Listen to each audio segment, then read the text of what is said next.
This plane was gliding through the sky, its propellers having ceased to turn. Out of fuel, their only hope lay in the small island ahead. They had to make an emergency landing there. The woman pulled the control stick, and the plane began to descend, aligning with the island. The aircraft dropped rapidly, 500 feet from the ground, 100 feet, and then just 50 feet above the sea. At the last moment, the woman slightly lifted the plane, and the tires touched the water. The massive impact caused the plane to flip, and the wings snapped in two. The two were hanging upside down in their seats, with seawater flooding the cabin rapidly. The plane quickly sank to the bottom. The woman regained consciousness first and tried to wake the unconscious man. The water level in the cabin was rising swiftly, but the man remained unresponsive. By the time the cabin was completely filled with water, the woman managed to open the door and swim to the surface for a breath.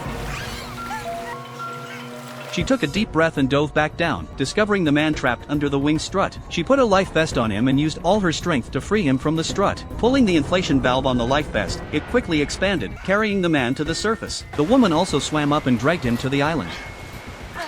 The man gradually regained consciousness, and both were grateful to have survived. However, their joy lasted only 3 seconds as the seawater began to rise, making the island appear smaller and smaller. It was high tide. The woman fell into despair, feeling mocked by fate. The water level kept rising, and the island was no longer visible from the surface. The seawater completely submerged them, and their feet could no longer touch the ground. Both felt they couldn't hold on any longer. The man, having suffered severe injuries, suggested giving his life vest to the woman, thinking she might still have a chance. The woman firmly refused, insisting they would face life and death together and would never abandon him. Clinging to a single life vest, their consciousnesses began to fade. Suddenly, a fishing boat appeared on the horizon. It turned out that the control tower had previously sent out a distress signal to nearby vessels. Fate finally smiled upon the couple.